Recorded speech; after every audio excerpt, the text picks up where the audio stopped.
চুলা জ্বালানোর ঝামেলা ছাড়া ১ কাপ পরিমাণ লাল চা দিয়ে ভীষণ মজার একটা রেসিপি বানিয়ে শেয়ার করছি। এটা আপনার কাছে এত বেশি ভালো লাগবে যে প্রতি ঈদেই এই ডেজার্টটা আপনি বাসায় বানাতে বাধ্য হবেন।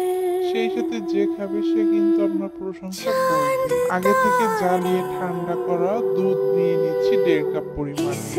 সেই সাথে 1/2 কাপ পরিমাণ চিনি নিয়ে নিচ্ছি, 1/2 কাপ পরিমাণ মিষ্টির পরিমাণ কম বেশি করতে পারবেন।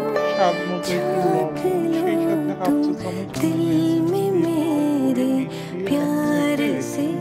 ভ্যানিলা এসেন্সের পরিবর্তে এলাচের গুঁড়া দিয়ে দিতে পারবেন।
এটা দেখতে কিন্তু অনেকটা নবাবী সেমাইয়ের মতো, তবে টেস্ট একেবারেই ভিন্ন।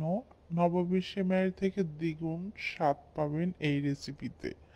আশা করব অন্যান্য রেসিপির মতো এই রেসিপিটা আপনাদের কাছে ভালো লেগেছে। ভালো